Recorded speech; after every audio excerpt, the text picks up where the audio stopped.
She offered her grandma's last $20 to a Hell's Angel, then this happened. The diner's neon lights flickered faintly, casting a pale glow over the cracked pavement outside. Rain had started earlier in the evening, leaving the streets slick and reflective, turning every street lamp into a star in a puddle. Inside, the air smelled of fried food, stale coffee, and the faintly sweet aroma of pie cooling on the counter. Lena Carter wiped down the beige laminate counter one last time, her sleeve brushing away streaks of spilled syrup. She was 23, with long brown hair tied loosely into a ponytail, streaks falling over her tired eyes. Her hands were roughened from years of scrubbing tables, taking orders, and trying to stretch tips into groceries. Across from her, her grandmother Evelyn sat quietly in a worn red vinyl booth, wrapped in a faded blue coat that smelled faintly of mothballs and lavender. Evelyn's hair was a soft silver, and her eyes, once sharp, now glimmered with vulnerability and quiet fear. It had been a rough month.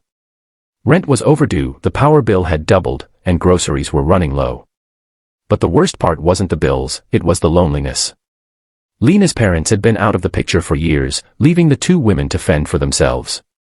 And now, Evelyn's arthritis had flared up, leaving her unable to walk without a cane. Lena sighed and leaned against the counter, glancing at the door as it creaked open. The bell above jingled, signaling a new customer. A man stepped inside, his presence immediately commanding the room. He was tall, broad-shouldered, with tattoos crawling up his neck and arms, leather vest adorned with patches of a notorious motorcycle club, Hell's Angels, sitting snug over a faded black t-shirt. His boots clicked against the linoleum floor as he approached the counter. Rainwater dripped from his greasy hair and onto the floor, forming small dark puddles. "Evening," Lena said cautiously, giving him a tight-lipped smile. "Evening," the man replied, his voice low, calm, but carrying an unmistakable authority. He slid onto the stool beside the counter, pulling off his leather gloves. His dark eyes scanned the room with a sharp intensity, lingering momentarily on Evelyn, who nodded politely from her booth. "Coffee." "Black," he said simply, placing a battered leather wallet on the counter. Lena poured him a cup, the steam rising in front of her face. There was something in his presence that made her stomach tighten, a mix of fear and curiosity. Most people in the diner gave him a wide berth, but Lena had been working here long enough to handle difficult customers. She set the cup in front of him, noticing how his hands, large, calloused, shook slightly as he lifted it. It wasn't the violent hands of someone used to hurting others, it was a hand that carried too much weight, too much history. "Rough night?" Lena asked hesitantly, trying to make small talk. He didn't answer immediately. Instead, he looked at her, really looked at her, as though seeing something he hadn't expected. "You remind me of someone," he finally said, almost to himself. "Your grandmother?" Lena blinked, surprised by the question. She shook her head. "No, we live together. She's my family." The man nodded slowly, taking a long sip of his coffee. Lena's gaze drifted back to Evelyn. The old woman looked tired but smiled softly when she caught Lena's eye. There was a warmth in that smile, a kind of quiet bravery that had carried both of them through worse days. The diner phone rang suddenly, shattering the quiet. Lena jumped, knocking over a napkin holder, and muttered a curse under her breath as she answered. "Carter's Diner," she said. A voice on the other end was frantic. "Miss Lena. It's the landlord, you missed the third payment. You have until tomorrow morning." Lena's stomach dropped. I know. She trailed off, unable to promise anything she wasn't sure she could keep. She hung up, her hand trembling slightly. Evelyn's eyes met hers, and Lena could see the silent question, "What now?" She took a deep breath and glanced at the man at the counter. The Hell's Angel was now watching her, his head tilted slightly, as if sensing her worry. Lena's heart raced. She had an idea, a desperate, foolish, but possibly necessary idea. She turned to Evelyn. "Grandma, do you still have that $20 you were saving?" Evelyn looked confused. "Why? What?" Just trust me," Lena said, trying to keep her voice calm. She grabbed the $20 bill from Evelyn's hand, feeling the crumpled edges beneath her fingers. She turned back to the man, her pulse quickening. I know this is strange, but would you take this? Please?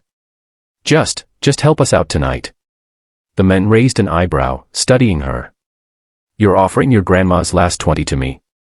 Yes, Lena said quickly. I don't know what else to do. We just need a little help, rent, food, we'll pay it back somehow. Please. The diner fell silent. The only sound was the rain hitting the windows and the hum of the neon lights. The man's eyes softened slightly, and for a moment, Lena thought he might just take it and leave without a word. Instead, he laughed, a low, rumbling laugh that made the hair on her arms stand on end. You're brave, he said finally, reaching for the bill. And desperate. He held the $20 bill, examining it as if it were a rare coin. I like that. Lena exhaled, relief washing over her. But the man wasn't finished. Sit tight, he said, standing abruptly. He clapped his gloves together and turned toward the door. I'll be right back. Before Lena could ask where he was going, he was gone, leaving a trail of cold air and the faint smell of leather. She looked at Evelyn, whose eyes were wide with worry. Did you just give him our money? Evelyn whispered. I had to, Lena replied. I didn't know what else to do. Minutes passed, then half an hour. The diner grew quieter, the rain slowing to a drizzle. Lena's anxiety mounted with every passing second. Then, suddenly, the door burst open. It wasn't the Hell's Angel alone. Behind him roared a convoy of motorcycles, engines growling like wild beasts. 10 men, all wearing the same black leather vests and patches, filled the diner. The air seemed to vibrate with their presence. Lena froze, unsure whether to run or hide. Evelyn gripped her arm, trembling. The Hell's Angel she had spoken to earlier approached, but this time, his expression was different, serious, almost reverent. He held out the $20 bill, which Lena had given him. This isn't about the money anymore, he said, his voice steady. It's about respect. You looked out for your family, even when it scared you. That matters. One of the bikers stepped forward, placing a hand on Lena's shoulder. We don't just take from people who are down. You showed courage. So now we're going to help you. Before Lena could comprehend, the bikers had organized a plan. Some went out to the local grocery store and returned with bags of food, while others went to the utility office and arranged payment for the overdue electricity. By the time the night ended, Lena's diner was quiet again, but she sat with her grandmother, staring in disbelief at the strangers who had just changed their lives. Evelyn, tears streaming down her face, hugged Lena tightly. You did the right thing, she whispered. Even if it scared me. Lena nodded, overwhelmed. She had thought offering her grandmother's last $20 was a gamble, a desperate act of fear.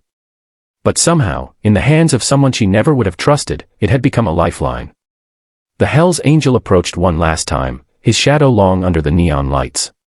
Remember this, he said. Courage and kindness go a long way.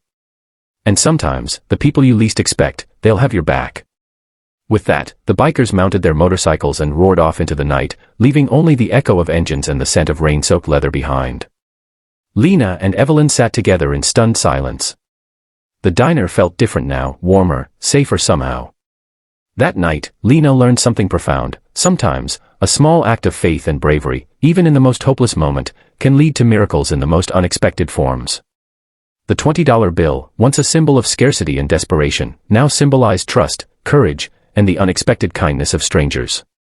Lena tucked it into her apron pocket, a reminder that even in the darkest times, hope could arrive on 2 wheels, roaring through the rain, and leave a trail of light in its wake. And from that night on, the diner was never just a place for coffee and pie. It became a sanctuary, a testament to the power of bravery, love, and the extraordinary people who sometimes appear when you least expect them.